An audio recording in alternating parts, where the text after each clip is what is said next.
Boubacar Bob Keita will spend the night at his home for the first time in many months after being acquitted and discharged by a High Court judge on his protracted alleged rape trial. And Uganda has begun its $10 billion oil exploration project despite environmental concerns. This and more coming your way on Tipol today.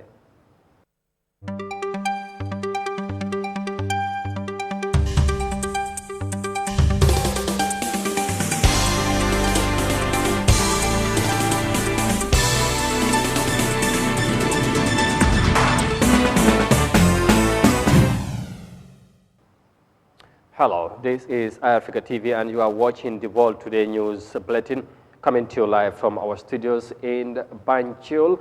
Many thanks for joining us. I am Amadou Kante and now the news in detail.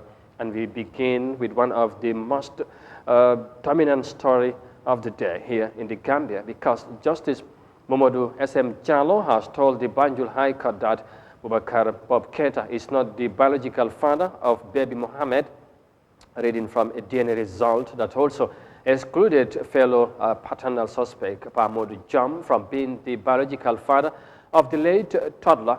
Justice Jallo announced his acquittal and discharge of Boubacar Keita. Bob Keita was facing a single charge of rape. He was alleged of raping his ex-wife's younger sister, who was said to be a minor at the time, resulting in a pregnancy. The trial ran for nearly 2 years and had gained huge public attention. Mafuji Sise has been keenly following the court proceeding and he now tells us more in this report. Reading the results of the DNA analysis, the presiding judge also told the court that Bob Keita's DNA did not match with baby Mohammed's blood samples and biological samples, and therefore Bob Keita cannot be the father of the child. Bob Keita's lawyer, L.S. Kamara, quickly withdrew his objection to the admissibility of the DNA test as evidence after a dramatic twist that the DNA test results was in fact in Bob Keita's favor. Initially, lawyer Kamara had objected to the admissibility of the DNA test into evidence, insisting that he should be served first. State Prosecutor P. Gomez applied for the discontinuation of the trial. A nolle prosequi. A nolle is sought for the Latin legal term nolle prosequi, which means unwilling to prosecute. Filing this application means that the prosecution has decided to drop their criminal charge against Bob Keita. State Counsel P. Gomez urged the court to discharge Boubacar Keita, calling for justice to be served even if it means the heavens have to fall. The defending counsel, Khadijatu Jallo, said the evidence of the prosecution has been close and has not in any way proven beyond reasonable doubts, and most importantly as the principles of justice and fairness. Justice S.M. Jallo ruled that the defense counsel is not entitled to rely on Section 338 since they have not upon their defense, adding that Boubacar Keita is acquitted and discharged on one count of rape. Prosecution witness 10, Superintendent Edward Kofi Aban, had told the court that every individual's genetics come from the father and mother, and when the profile is generated for the child's DNA, it is accepted that half of the child should come from the father and the other half from the mother. Superintendent Aban further informed the court that the samples for the trio, Mohammed Pamodu Jom and Fatou Gonembai, were brought to the laboratory and the profiles were generated from the individuals mentioned, and comparisons were made based on the comparison between Mohammed and Bob Keita. It was deduced that the amount of contribution of genetic material was not sufficient to make Bob included, and therefore Boubacar Keita is excluded as the biological father of the late Mohammed. He said this same comparison was done between the late Mohammed and Pamodu Jom, the boyfriend, and came to the same conclusion. The question is, who is the father of the late Mohammed? For Eyeafrica News, I am Mafuji Sise. And we will bring you more details of Bob Keita's of course, released from prison in our subsequent news edition. And from that report here by Mafuji Sise. Now, moving on, Zimbabwe Central Bank is planning to introduce a digital currency in the local market to mitigate challenges in the country's financial system. However, experts indicate that the central bank needs to involve private sector players to enhance the smooth implementation of the new system. Officials of the central bank have visited several countries, including Nigeria, to draw from their experiences in launching the digital currency. Let's have more details of that in this report. The Reserve Bank of Zimbabwe's plans to explore introducing a digital currency in a phased approach has enthused the market, which sees the currency helping to resolve challenges like high informalization and money supply growth. A CBDC would essentially provide a new method of removing sort of this cash circulation from the system. Zimbabwe currently has almost 90% cash circulation, especially in the informal sector. By introducing CBDCs, we are having this traceable money that is being transferred and it's being transacted at an informal level via these digital wallets. A CBDC will also accelerate financial inclusion. However, the central bank has been urged to ensure that it brings on board private players with the experience and skills in a sector that is characterized by rapid innovation and which requires quick decision-making. So they create a new form of programmable money, which can allow governments and allow countries to start building different services on top of that. The second aspect of it is to have a localized inclusion model, which means local companies, whether it's local tech companies and local finance companies, are in that conversation. Citizens and government and businesses don't want systems that are imposed on them. They want systems that are able to collaborate with what they're already doing. The central bank says it has undertaken tours to countries that have developed CBDCs. It will soon release a roadmap for the introduction of its own digital currency in a phased manner and will invite members of the public to provide input into that document. And that report is coming from the Zimbabwean capital, Harare. Coming back home, the Gambia Export and Import Promotion Agency, GAIPA, will host a Gambia, Nigeria Small, Medium and Macro Enterprises Trading Exhibition this month. The agency has already signed contracts with 25 Gambian artists to perform at the upcoming trade fair, which will commence on October 14. Moses Imeni tells us more of that in this report. In its drive to promote export, GAIPA is set to host the Enterprise Exhibition or Trade Fair between the Gambia and Nigeria, commencing this Friday. Towards the event, the agency has signed contracts with more than 20 Gambian artists who are expected to perform at the trade fair. The agency intends to promote trade of local goods and services and interact with counterparts from Nigeria through the entertainment program. This is an opportunity to shine light on the Gambia's entertainment industry. Therefore, artists including some big names such as St. Hussein Dada, Kombonka, Miss Jobis, Nyancho and many more who assured commitment to the success of the event will serve as country representatives at the bilateral event. CEO of GAIPA, Usenu Senghor, said the upcoming event is within the agency's mandate and highlighted a need for the two actors to work together. So for me, it's an opportunity to open a page with the artists, to tell them that as an institution, we should be working hand in glove with them to support the export of Gambian music abroad. The communication manager of GAIPA, Babukar Kamara, spoke on the need for mutual collaboration between artists and his institution. This, considering the amount of money we are going to give you, is not enough. But we hope and pray in the future and many more months and years to come, we will have that leverage with you to do things beyond this country and be fully assured of GAIPA's cooperation and support and all the time. And I will also wish to urge you to also support us. What we mean by support, we don't mean you coming to give us your money if you have your source. But if you have your source, invite us to share promotional materials with you. Talk to us. Maybe where you stop, we can facilitate. GAIPA is about three issues. You have export, you have you have investment, export promotion. You also have enterprise development. Now, in all these three areas, you have one thing which is key and fundamental. That is promotion. Which means primarily our job here at GAIPA is promotion. Whether you're at investment, you're at export, enterprise development, your job is to promote. We cannot promote alone without you people. He said the upcoming event is the beginning of a collaboration with artists as there will be more partnerships to come.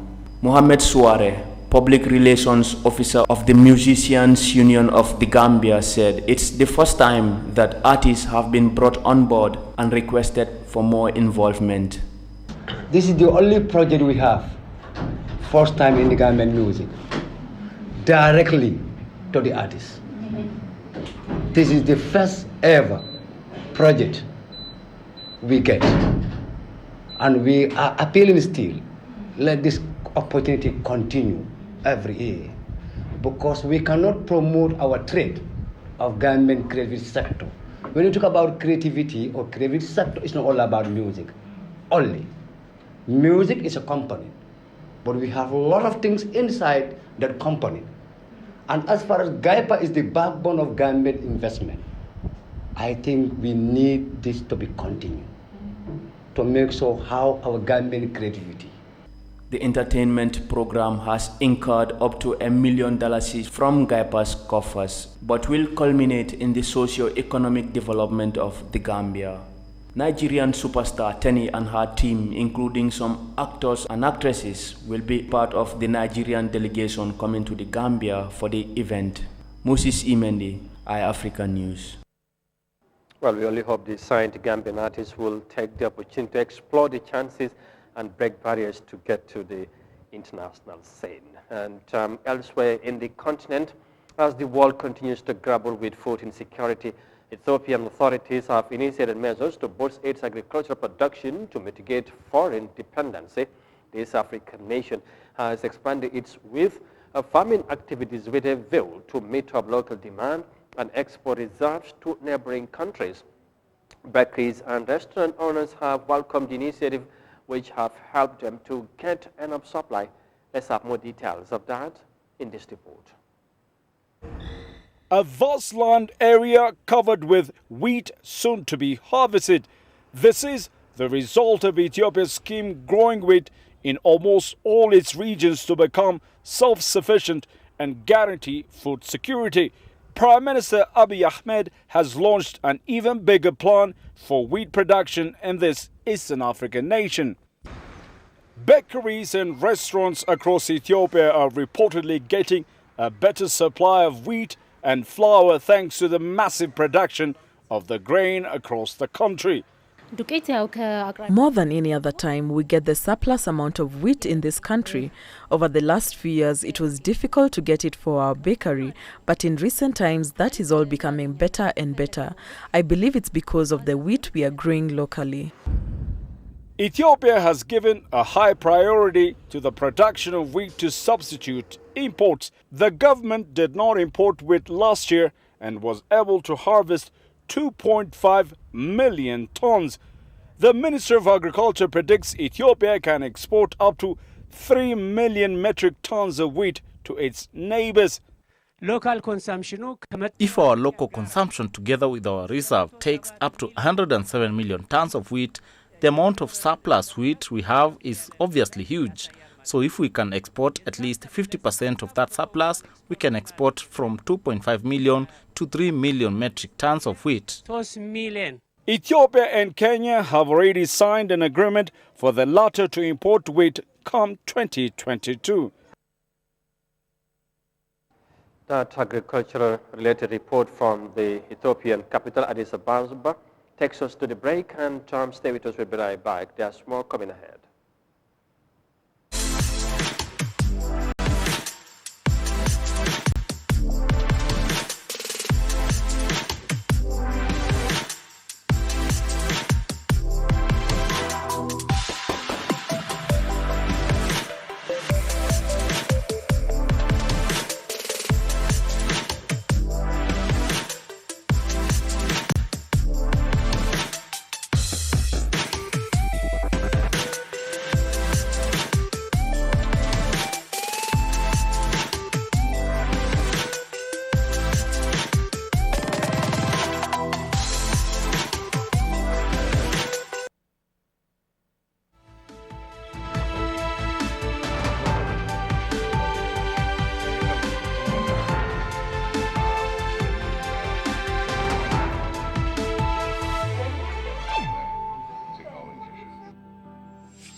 Welcome back. This is Eyeafrica TV, and you are watching the World Today News Bulletin coming to you live from our studios in Banjul. And once again, many thanks for joining us. Now, in other news, the devastating long drought in Kenya, triggered by the effects of climate change, is causing havoc among the country's elephant population, with some animals struggling to survive. The country's wildlife service officials were visiting different parks to render support to the affected animals, especially the elephants. The prolonged drought is not only affecting the wildlife sector, but other areas attracting tourists in this African country are also feeling the pinch. Here's more details of that in this report. In the Kenyan north, the impact of 4 failed consecutive rainy seasons have been devastating. In Samburu National Reserve, long periods of drought and extreme heat waves are affecting the strongest of animals, elephants. Monsoon, a female elephant, has collapsed, emaciated due to lack of food. Few moments after this 62-year-old elephant collapsed, a team from the Kenya Wildlife Service and members of the Save the Elephants organization arrived here to try and assist her stand up and continue with her journey. It is not the first time that this matriarch has collapsed in recent times. Monsoon is the matriarch of a famous elephant family found in this reserve, but today she's battling hunger pangs alone. Her family has been forced to migrate in search of greener pasture. So Monsoon is being actually in that bracket of where it is almost survival for the fittest and elimination for feet. So Monsoon is not actually coping up because, you know, she has to push down a big acacia tree to munch or to actually chew very tough, you know, branches. You know, I suspect her molars would be very weak or just completely worn out. Adult elephants, which have no predators, roam widely to get their daily intake of as much as 52 gallons of water and about 300 kilograms of grass, leaves and twigs. But in this wilderness, water is disappearing and the grass is all but gone. The drought threatens the animals that bring millions of tourists to the Kenyan savannah each year. This is the most devastating drought that I've seen because we have about 3 years or even more of no rains actually in this area. In these lands, grazers are the most affected. Animals like buffaloes, viewed as one of the most dangerous animals in Africa, are moving closer to human settlements in search of food. The risk of human-wildlife conflict increases as resources become scarcer for all.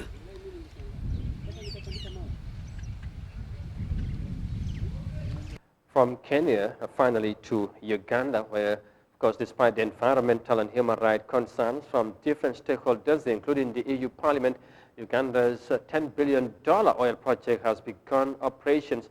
According to officials, the project will bring numerous development initiatives such as oil wells and the construction of a crude oil pipeline that will transport oil from the wells in the Atabel line Graben in western Uganda to the Tanzanian seaport of Tanga. 2 giant oil companies from China and France are overseeing the implementation of the project. Here's more details of that in this report. At the Kingfisher oil field in West Uganda's Lake Albert region, a local named Lemak is learning about oil and gas well design to become a drilling engineer. It's part of an apprenticeship program from China National Offshore Oil Corporation, who are overseeing the construction and operations of the site. The Chinese oil giant, along with French oil company Total Energies, signed a $10 billion agreement earlier this year to develop Uganda's oil fields from underneath Lake Albert. During the construction and operation of the Kingfisher oil field, more than 20,000 jobs are expected to be created. Brought us all together so that we can be one team, one family, so that we can always work towards the goal. And it's going to give us so many jobs, so much infrastructure, so much technical skills.